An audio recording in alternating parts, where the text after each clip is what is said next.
Hi hello welcome to our channel friends. ఈరోజు మనం ఒక ఇంపార్టెంట్ విషయం మాట్లాడుకోబోతున్నాం. ఈ కూటమి ప్రభుత్వం పరిపాలన ఎలా ఉంది, ఎలా సాగుతుంది, దాని గురించి మాట్లాడదాం. గత ప్రభుత్వంలో వాళ్ళు చేసిన పాలన ఎలా ఉంది, వాళ్ళకి రెండిట్లో ఒక్క అంశం మీద ఒక పోలిక పెడతాం. ఆ పోలికలోనే అర్థమైపోద్ది ఏది బెస్ట్ అనేది, ఏది ఎలా నడుస్తుంది అనేది. గత ప్రభుత్వంలో గురించి మళ్ళీ మాట్లాడదాం. ఈ ప్రభుత్వంలో అడ్వైజర్స్, సలహాదారులు, ప్రభుత్వ సలహాదారులు ఎవరెవరిని నియమించారు? మొన్న రీసెంట్గానే కొమ్మరి అంకారావు గారికి ఫారెస్ట్ అండ్ ఎన్విరాన్మెంట్ అడ్వైజర్గా నియామకం చేశారు. ఒక ఫంక్షన్ జరిగింది.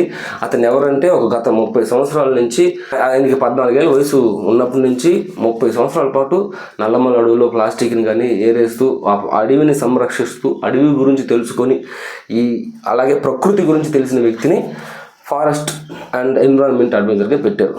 అది క్వాలిఫికేషన్ నుండి ఆ ప్లేస్లో పెట్టారు. దాని తర్వాత కృష్ణ తేజ ఈయన ఏం చేశారంటే, ఇంతకుముందు ఏం చేస్తున్నారంటే కేరళ పంచాయతీరాజ్కి అడ్వైజర్గా ఉన్నాడు. అతనే నాకు కావాలని చెప్పి పవన్ కళ్యాణ్ గారు ఈ పంచాయతీరాజ్ వ్యవస్థకి అడ్వైజర్గా నియమించారు. దాని తర్వాత మన చాగంటి కోటేశ్వరరావు గారి ప్రవచనాలు ఎంత ప్రాచుర్యం పొందాయో, ఎంతమందిని ఇన్స్పైర్ చేశాయో, ఎంతమంది ఆయన్ని మాటలు ఫాలో అవుతారో మనందరికి తెలిసిన విషయం. ఈ ప్రభుత్వం ఏం చేసిందంటే చాగంటి కోటేశ్వరరావు గారిని స్టూడెంట్స్ ఎథిక్స్ అడ్వైజర్గా నియామకం చేశారు. ఈ రీసెంట్గా లోకేష్ గారు కూడా మాట్లాడారు. చాగంటి కోటేశ్వరరావు గారిని ఈ సలహాదారుగా తీసుకున్నాం. పిల్లలకి ఆయన ఏదైతే ఆయన మనసులో ఏదైతే అనిపిస్తుందో దాన్ని ప్రింట్ చేసి పిల్లలకి పాఠ్య పుస్తకాల్లోనో లేదంటే ఎక్స్ట్రా బుక్స్ కానీ ఇస్తాను. ఈ గొప్ప విషయం ఇది చాలా నచ్చింది నాకు. పిల్లలది ఫార్మేటివ్ ఏజ్, సరైన దారిలో పెట్టాల్సిన బాధ్యత మా పైన ఉంది. అందుకే మీరు చూస్తే చాగంటి కోటేశ్వరరావు గారిని అడ్వైజర్గా పెట్టుకున్నాం. ఆయన ఏ కంటెంట్ అయితే తయారు చేశారో విలువల పైన అది మేము పిల్లలకి ప్రింట్ చేసి ఇస్తున్నాం. చాగంటి కోటేశ్వరరావు గారిని ప్రభుత్వ సలహాదారుగా స్టూడెంట్స్ ఎథిక్స్ అడ్వైజర్గా తీసుకోవడం ఎంత మంచి విషయం అంటే, ఇప్పుడున్న ఈ లోకంలో ఈ పోటీ ప్రపంచం, ఈ కలికాలమా లేకపోతే ఈ సెల్ ఫోన్లు ప్రపంచాన్ని వెళ్తున్న కాలంలో ఇలాంటి గొప్ప వ్యక్తుల మాటలు, గొప్ప వ్యక్తుల విషయాలు, గొప్ప వ్యక్తుల ప్రవచనాలు పిల్లలకి అందజేయడం, పిల్లలకి తెలిసేలా చేయడం, పిల్లల్ని ఇవి కూడా చదవాలి, ఇవి కూడా చూడాలి, ఇవి కూడా మాట్లాడాలి అని తెలిసేలాగా. అంటే చాగంటి కోటేశ్వరరావు గారు రామాయణం గురించి, మహాభారతం గురించి, శివుడి గురించి, పార్వతి గారి గురించి, లేకపోతే మిగతా దేవుళ్ళందరి గురించి అనర్గళంగా మాట్లాడగలరు ప్రవచనాల్లో. అలాగే పిల్లలకి ఏది మంచిది, ఈ ఇతిహాసంలో నుంచి, ఈ మన పురాణాల నుంచి ఏది మంచిది, ఏది చెడు, ఏది ఎలా ఉండాలనేది క్లుప్తంగా ఒక పుస్తకం లాగా తయారు చేసి ఇవ్వగలరు. అలాంటి మంచి గొప్ప ఘనపాటిని ఈ అడ్వైజర్గా పెట్టుకోవడం చాలా మంచి విషయం. సైన్స్ అండ్ టెక్నాలజీకి ఇస్రోలో 40 years నుంచి ఎక్స్పీరియన్స్ ఉన్న శ్రీనాథ్ సోమనాథ్ అనే అతన్ని ఇస్రోలో ఇండియన్ స్పేస్ రీసెర్చ్ ఆర్గనైజేషన్లో 40 yearsగా ఎక్స్పీరియన్స్ ఉన్న అతన్ని సైన్స్ అండ్ టెక్నాలజీకి పెట్టుకున్నారు. అంటే ఆయనకి మొత్తం సైన్స్ అండ్ టెక్నాలజీలో ఏం జరుగుతుంది, ఎలా ఉంటుందని తెలుసు, అందుకని పెట్టుకున్నారు. దాని తర్వాత డిఆర్డిఓ ఎక్స్ చైర్మన్ సతీష్ గారిని డిఫెన్స్కి పెట్టుకున్నారు.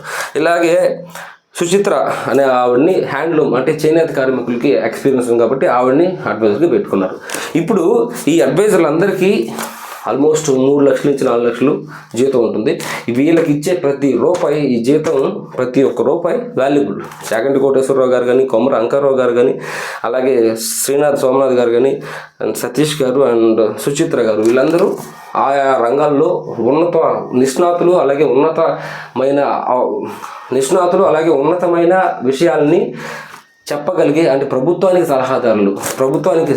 ప్రభుత్వ సలహాదారు అంటే ఏంటంటే ఆ ప్రభుత్వ అధికారికి కూడా సలహాదారులు, ఆ ప్రభుత్వ విధానాలకి సలహాదారులు, ప్రభుత్వం ఎలా నడవాలి, ఎలా ఉండాలి, సైన్స్ అండ్ టెక్నాలజీ ఎలా ఉండాలి, స్టూడెంట్స్ ఎలా ఉండాలి, అలాగే ఫారెస్ట్ అండ్ ఎన్విరాన్మెంట్ గురించి ఏం మాట్లాడాలి, ఏం తీయాలి అని వాళ్ళకి తెలియకపోతే వీళ్ళని తెచ్చిపెట్టుకుంటారు. నేను కూటమి ప్రభుత్వంలో చూసిన మంచి ఒక విషయం.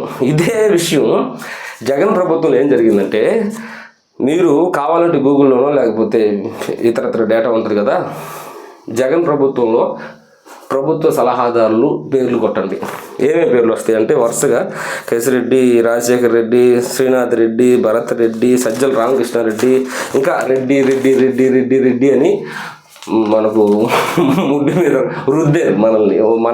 మన మన ధనాన్ని సంవత్సరానికి 600 కోట్లు వాళ్ళ జీతాలకే ఇచ్చారు. ఏది 5 సంవత్సరాల పాటు 600 కోట్ల లెక్కన వాళ్ళ జీతాలకి. ఇంతమంది అంటే ఎంతమంది సలహాదారులు, 72 మంది సలహాదారులు ఉంటారు. ఆ సలహాదారులకి వాళ్ళు ఏం చేస్తారు ఏమీ తెలియదు. వాళ్ళకే ఏం తెలియదు, వాళ్ళే సలహాలు ఇస్తారు. ఇప్పుడు ఒక సలహాదారుడు అంటే ఒక మంచి విషయ పరిజ్ఞానం ఉన్నాడు, చాగంటి కోటేశ్వరరావు గారు లాంటి వాళ్ళని సలహాదారులు అంటే అర్థం ఉంటుంది. ఇప్పుడు ఆయన చెప్పేది సలహా ఈ విషయాన్నైనా అలా మనకు అర్థమయ్యే విధంగా ఎలా మన కళ్ళకి కట్టగలడు. వాళ్ళని విషయ పరిజ్ఞానం ఉన్నవాళ్ళు. వీళ్ళకి ఏమి ఎలిజిబిలిటీ ఉందని వీళ్ళకి అన్ని లక్షలు ఇచ్చి అంతంత డబ్బును మనం ప్రజాధనాన్ని వేస్ట్ చేసి వీళ్ళకి జీతాలు ఇచ్చి ప్రభుత్వ సలహాదారుగా పెట్టుకున్నాడు. ఓన్లీ రెడ్డి, మా రెడ్లు, మా వాళ్ళు, ఈ మా జగన్ కుటుంబంలో ఉన్న ప్రతి ఒక్క రెడ్డి సలహాదారుగా ఉండాలి. వాడికి ఏం ఎలిజిబిలిటీ ఉండాల్సిన అవసరం లేదు, క్వాలిఫికేషన్ ఉండాల్సిన అవసరం లేదు, రెడ్డి అయితే చాలు వచ్చేస్తారు. ఇది చేసింది. ఇప్పుడు ఈ ప్రభుత్వం సలహాదారుల నియామకంలో కరెక్ట్గా ఉందా లేదా గత ప్రభుత్వం నియామకం ఎలా ఉందో మీరే కామెంట్ చేయండి. ఓకేనా? Thanks for watching. బాయ్.